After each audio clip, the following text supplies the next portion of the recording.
What's up guys? Welcome back to my YouTube channel. Ako nga pala si Valk and my content is about playing free-to-play, play-to-earn, and grind-to-earn games. So right now, I'm still playing this game Rohan 2 and I'm at Silva 03. Wait lang, change muna ako pet.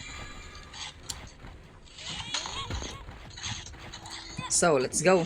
So, in this video, guys, aray ko po, I'm gonna share to you the biggest mistake that I made so far. So, because as you can see, good news and then bad news pala to. Good news, napakamura ng crons, guys. Tingnan niyo yung crons. 16 ruby lang. So, and then out of stock na siya because inuubos na siya ng mga players. Good news yun kasi napakamura. And then at the same time bad news kasi yung mga alt natin is mura din yung yung bigayan, yung pagbenta. But doesn't matter kasi hinuhold ko muna akin kasi paubos na yung paubos na yung alt era. Kasi next week wala na yung ma-expire na yung mga free subscription ng mga alt. So, I don't know, baka tataas ulit mga value ng ng crons. Yun nga guys. Bumaba yung presyo ng crons and then the good news is bumili ako ng marami.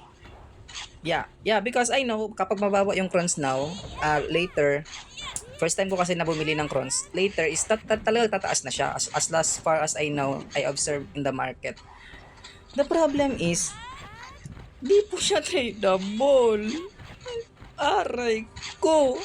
So, hopefully, yung sa mga makapanood nito, if you want to buy and sell yung crons, guys, hindi po siya pwede. Kasi not tradable po lahat. As you can see in my history. Yan, puro buy. Akala ko talaga mabebenta ko siya. Kasi I know, right now, 16 ruby yung price niya. I know that tomorrow, it will reach the price of around 40 to 50. Or siguro, lagpas pa. Kaya nga, nagkakaubusan ng stock. Kaya yan. Ba't di ko siya mabebenta ulit? So, but I think lesson learned. Babawiin ko na lang yung supposed to be na i-grind ko para sa character ko, ibebenta ko na lang siya. And yung nabili ko na mga crons, bibili ko na lang ng skill. Ay, sayang. Around 700 rupees ata yung na spend ko. Ay, yun lang guys. Bad news lang.